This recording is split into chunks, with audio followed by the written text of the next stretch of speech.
Hi, welcome back to today's episode of Political Patterns. My name's Daryl. It's a pleasure to have you here. We've got an important episode today. We're going to be talking about a new buzzword, stochastic terrorism. Have you ever heard of it?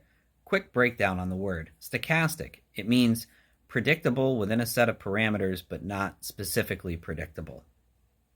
Terrorism, an act of or threat of violence to control a group, organization, or person. Very simplified definitions.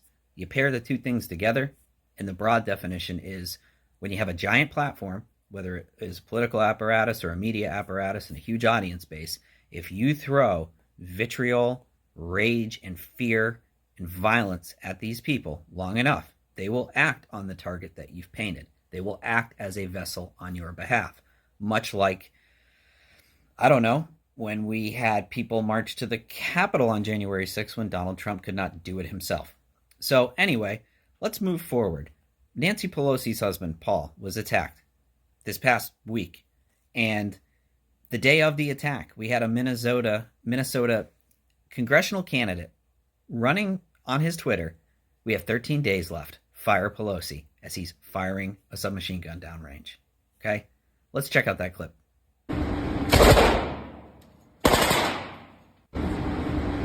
So you can see there, word association, image association, right? No place for violence in politics. Today's focus specifically is on Marjorie Taylor Greene. This congresswoman has some of the most egregious things that she has said in violent campaign ads and things of that nature. And the first clip I have for you today is of her talking about immigrants coming to replace you. Joe Biden's 5 million illegal aliens are on the verge of replacing you, replacing your jobs, and replacing your kids in school. And coming from all over the world, they're also replacing your culture. And that's not great for America. Well, who else says this sort of stuff? Tucker Carlson?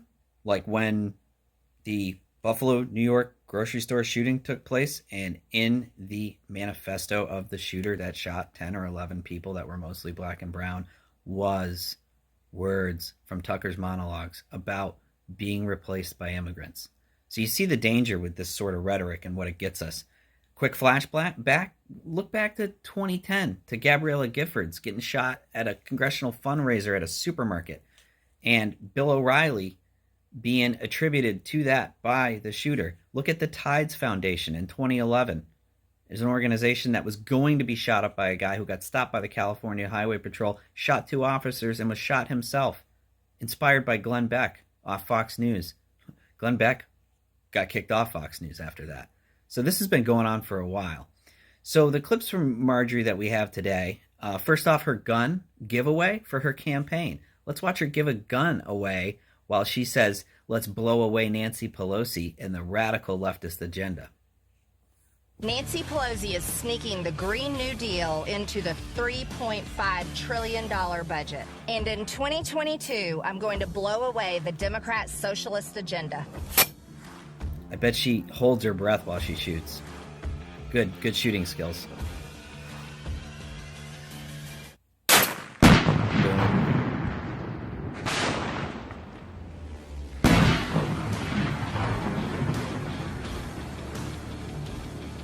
Go to the website below and sign up to win my .50 caliber gun. So she's giving away a gun on top of it all. So let's just keep ramping up the violence in politics. Or maybe some more hate for some immigrants. Or, hey, let's paint a little target on the Clintons for murdering people. There is an Islamic invasion into our government offices right now. Kennedy getting killed in the plane crash. That's another one of those Clinton murders, right? Do you see where this is going? Here's another gem for you. How about this one? If we have a sea of people, if we shut down the streets, if we shut down everything, if we flood the Capitol building, flood all the government buildings, go inside. These are public buildings. We own them. So on January 7th of 2019, that was released. How prescient. Just a day before the year before the Capitol riot. I mean, All right. Here's another one. Now keep in mind, Gestapo were the Nazi police, not the cold soup gazpacho. But let's paint a little more paint on the target of Nancy Pelosi, shall we?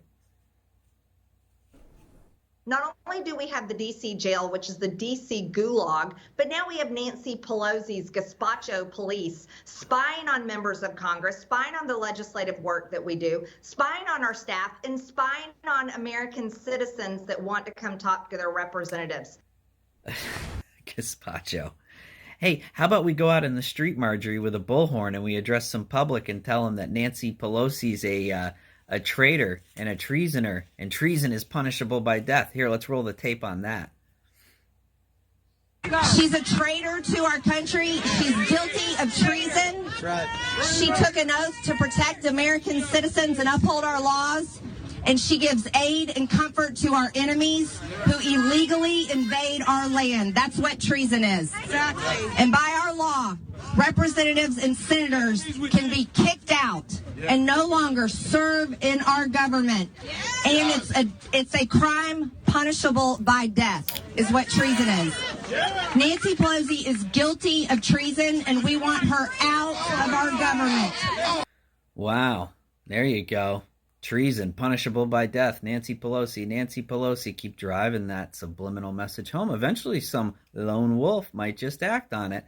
And, last weekend, I think, Tudor Dixon, another congressional governor or gubernatorial candidate, right? She's here. She's pumping the people up. Check it out. The killings have already begun. We're all targets now, though, for daring to push back against the regime, and it doesn't stop at a weaponized legal system.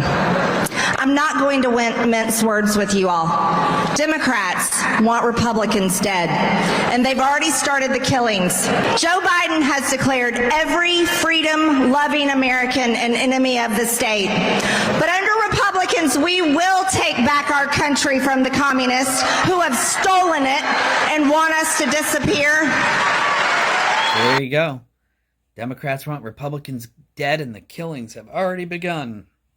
It's our land, our country. Look, we live on land we took from the Native Americans. In terms of the country, it belongs to every single person within its borders.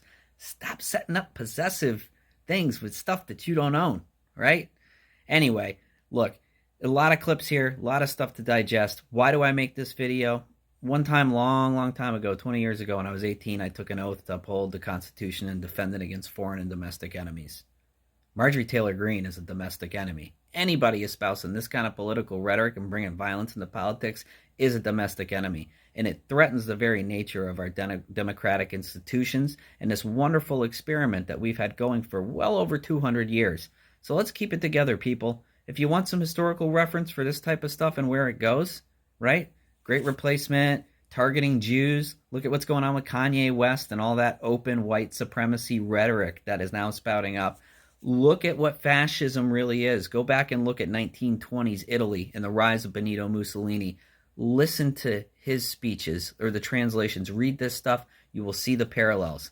If you've got parents, loved ones, coworkers, people that you care about that are sucked into this stochastic terrorism, first off, if they're a danger, step up and report them to local law enforcement. But more importantly, the issue here is knowledge is power. Find a way to share this with them. This isn't an attack on their character. They're not the people putting this bad messaging out. Show them that it's not right in your own way. Thank you for joining me today. I know this was a long video and we went over a lot, but look, I love each and every person I come across, and I care about a lot of people, and I see us slipping down a dangerous path. So Americans, I implore you, listen up. Thank you again for joining me. Sneak up on somebody you care about and shock them when they least expect it by showing them that you care. Thanks again for tuning in.